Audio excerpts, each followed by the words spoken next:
Hello ladies and gentleman, welcome back to the day 9 of the short sweet vlog. जैसा कि आपको पता है, मैंने YouTube के लिए चैलेंज लिया हुआ है 30 दिन में 30 स्टोरीज डालनी है। और गाँव से वापसी के बाद मैंने लाहौर का सफ़र स्टार्ट किया और लाहौर का सफ़र रात का था, जो मैंने सीट के ऊपर सर रखा और ख्वाब खरगोश में चला गया।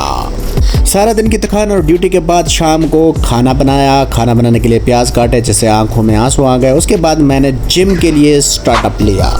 जिम में यहाँ मैं थोड़ा सा वार्म अप कर रहा हूँ, और जो कि आप इसको सज़ा समझो या कुछ भी, लेकिन ये वार्म अप है। और इसको वार्म अप करने के बाद मैंने कुछ थोड़ी उठक बैठक की है।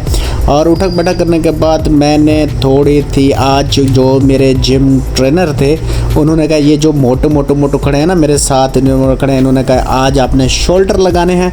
तो फिर मैंने आज लगाए शोल्डर, और क्योंकि मैं पहले थोड़ा बहुत वार्म अप कर चुका था। शोल्डर लगाने के बाद मैंने इधर उधर लोफरी की, और लोफरी करने के बाद मैंने वापसी का सफ़र स्टार्ट किया, जो कि सीढ़ियाँ नीचे से ऊपर चढ़ते हुए थोड़ा बहुत बंदा थक चुका था और बाहर आया तो मौसम बहुत प्यारा था। और उसके बाद हमने खाना को चट किया। ये लोग देखो कैसे चट कर रहे हैं। खाना चट करने के बाद अभी रात हो चुकी है और फिर हम सो जाएंगे। Tata bye bye.